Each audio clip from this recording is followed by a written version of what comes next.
Hello friends, এ দেখো আজকে আবার একটা নতুন রেসিপি বানাবো।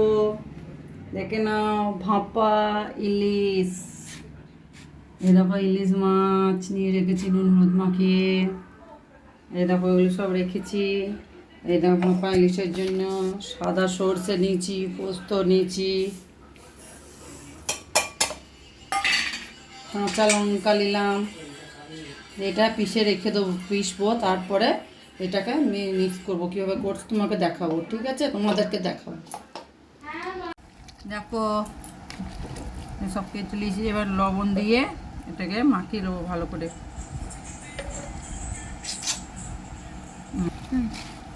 দেখো এটা লবণ দিয়ে পেঁয়াজটাকে টমেটোটাকে ভালো করে চটকে নিলাম।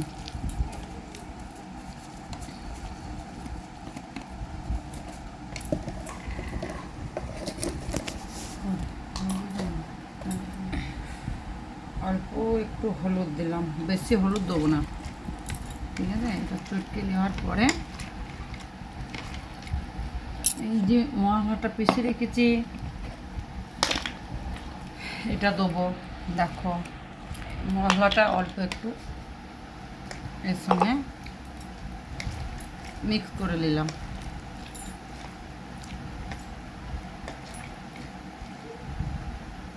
তেল দিয়ে দিলাম একটু।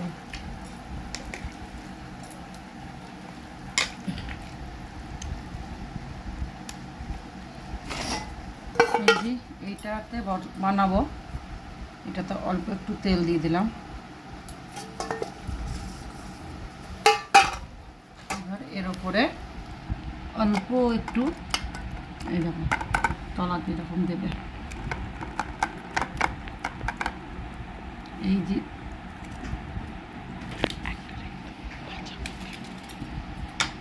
এবার মাছগুলোকেও এইভাবে এর সঙ্গে মিলিয়ে নেবে।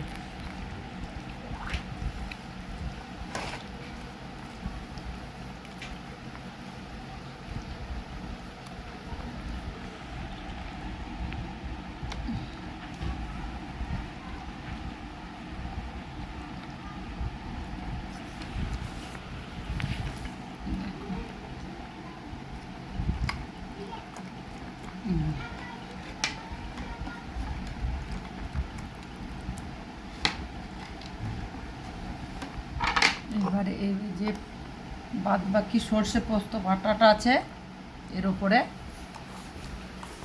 দিয়ে দিলাম।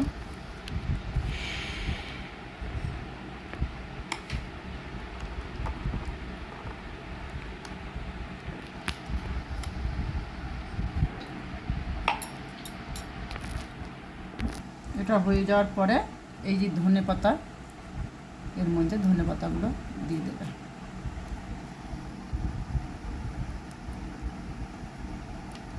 কাঁচা লঙ্কা,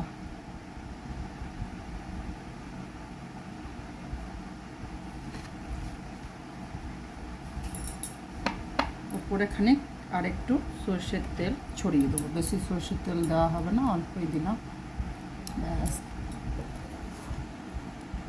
লিচি অল্প একটু জল দেওয়ার পরে, এই যে এতটা জল দেওয়ার পরে এর মধ্যে এটা বসিয়ে দিলাম।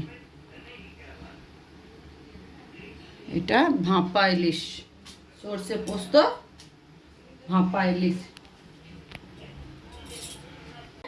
আধা ঘন্টার মতো হবে। আধা ঘন্টার পরে এটা নামিয়ে নিয়ে তোমরা সার্ভ করবে।